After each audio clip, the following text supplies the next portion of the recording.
بسم اللہ الرحمن الرحیم۔ ہم ہیلتھ ٹپس ESFU کے معزز ناظرین کو اپنے چینل میں خوش آمدید کرتے ہیں۔ ناظرین، آج ہم بات کریں گے انجیر کے 22 حیران کن فوائد کے بارے میں۔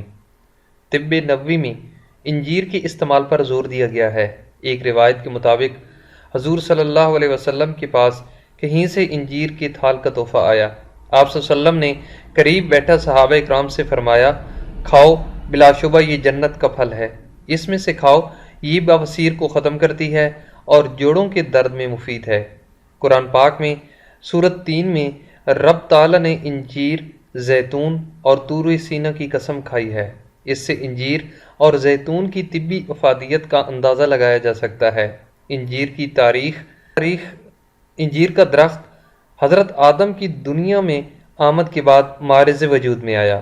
تفصیل اس ویڈیو میں جانتے ہیں، لیکن اس سے پہلے اگر آپ نے اس چینل کو سبسکرائب نہیں کیا تو اس چینل کو سبسکرائب کریں اور بیل کے آئیکن کو پریس کرنا نہ بھولیں۔ جنوبی مشرقی ایشیا میں ملیشیا میں انجیر سب سے زیادہ اگائی جاتی ہے۔ مشرق وسطی میں جب انجیر کی پیداوار میں اضافہ ہوتا ہے تو اس کا استعمال بھی بڑھ جاتا ہے۔ ملیشیا کے علاوہ تھوڑی مقدار میں انڈونیشیا، تھائی لینڈ اور ویتنام میں بھی اگائی جاتی ہے۔ مزاج انجیر کا گرم درجہ اول اور تر درجہ دوم میں ہے۔ 5 سے 7 دانے تک استعمال کی جا سکتی ہے۔ اب ہم اس کے فوائد کے بارے میں جانتے ہیں۔ انجیر پیٹ نرم کرتی ہے، یعنی براز کو اعتدال پر لاتی ہے۔ اخلاط یعنی صفرا، سودا، بلغم کو پکاتی ہے۔ اگر یہ نہ پکیں تو مختلف بیماریاں پیدا ہو جاتی ہیں۔ ریشہ کو پتلا کر کے خارج کرتی ہے۔ ریشہ خارج کرنے کے لیے اس کا جوشاندہ کھانسی میں دیتے ہیں۔ پیشاب آور ہے، نیز تازہ انجیر کی افادیت خشک کی نسبت زیادہ قوی ہوتی ہے۔ یہ پسینہ لاتی ہے، یعنی فضلات بدن کو خارج کرتی ہے اور بخار میں مفید ہے، اور اس کا استعمال چیچک میں بھی بے حد مفید ہے۔ یہ تلی کے ورم کو دور کرتی ہے۔ جگر اور تلی میں پیدا شدہ رکاوٹوں کو کھول دیتی ہے۔ گردہ اور مثانہ کی پتھری کو نکالتی ہے۔ انجیر کو دودھ میں پکا کر پھوڑوں پر باندھنے سے پھوڑے ختم ہو جاتے ہیں۔ انجیر کو گرم پانی میں بھگو کر رکھیں، چند گھنٹے بعد جب اچھی طرح پھول جائے پھر کھائیں تو قبض کو یہ کھول دیتی ہے۔ یہ دانتوں کے لیے بھی مفید ہے اور دماغ کو مقوی بناتی ہے۔ بدن کو فربہ کرنے کے علاوہ چہرے کا رنگ نکھارتی ہے، منہ کی بدبو بھی دور کرتی ہے اور یہ آپ کے بالوں کو لمبا بھی کرتی ہے۔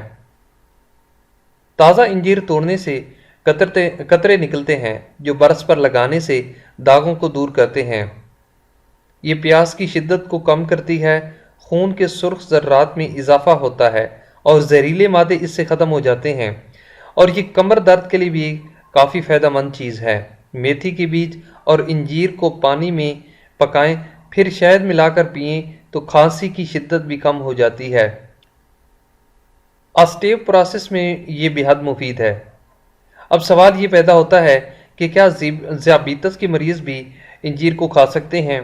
جدید تحقیق کے مطابق انجیر میں ریشے فائبر سے زیادہ ہوتے ہیں جو ہارمون انسولین کی افراز میں مدد دیتے ہیں، نیز اس میں انورٹ شوگر ہوتی ہے جو ذیابیطس کو مضر نہیں ہے۔ اس کے علاوہ بلڈ پریشر میں مبتلا افراد بھی انجیر کھا سکتے ہیں۔ انجیر میں پوٹاشیم کی وافر مقدار موجود ہوتی ہے جو نہ صرف بلڈ پریشر میں مفید ہے بلکہ خون کی نالیوں کو بہتر کرتی اور چربی کی مقدار کو کم کرتی ہے۔ یاد رہے کہ گردے کے مریض اصلاح کے ساتھ استعمال کریں کیونکہ پوٹاشیم گردے کو اذیت دیتا ہے۔ دوسرا سوال یہ پیدا ہوتا ہے کہ کیا انجیر نقصان دہ بھی ہو سکتی ہے؟ مقدار کی زیادتی اور بے جا اگر روٹی بھی کھائی جائے تو نقصان دیتی ہے۔ اکثر لوگ غلط موقع پر غلط طریقے سے استعمال کر کے طب نبوی صلی اللہ علیہ وسلم کے عظیم ترین نسخوں کی بے حرمتی کرتے ہیں۔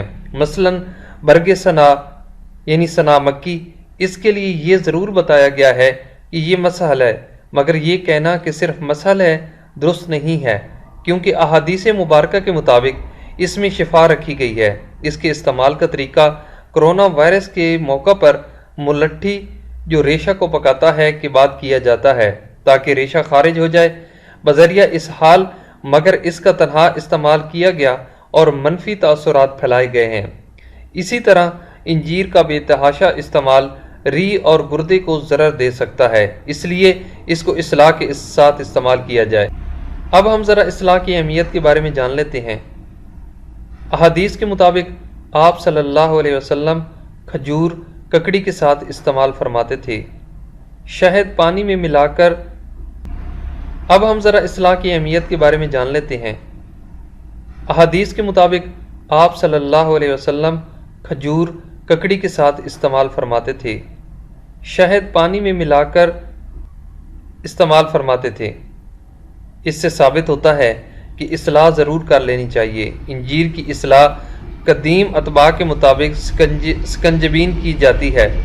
انجیر کی غذائیت: انجیر میں 1 پوٹاشیم، دوسرے نمبر پر میگنیشیم، تیسرے نمبر پر کیلشیم، چوتھے نمبر پر فولاد اور 5ویں نمبر پر کاپر، جبکہ چھٹے نمبر پر وٹامن اے اور لامیات یعنی کہ پروٹین اور کاربوہائیڈریٹ موجود ہوتے ہیں۔ اس کے علاوہ اس میں پری بائیوٹک ایسے بیکٹیریا جو آنتوں میں رہتے ہیں اور بدن کے لیے مفید ہیں، یہ بھی اس میں پائے جاتے ہیں۔ نئی تحقیق کے مطابق انجیر میں آکسیلیٹس موجود ہوتے ہیں جو دست آور خصوصیات رکھتے ہیں۔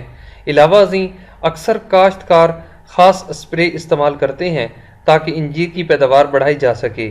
نیز کچھ دکاندار کچی اشیاء پر کیمیکل کا چھڑکاؤ کر کے پختہ کرتے ہیں، یہ کیمیکل بھی نقصان دہ ہیں۔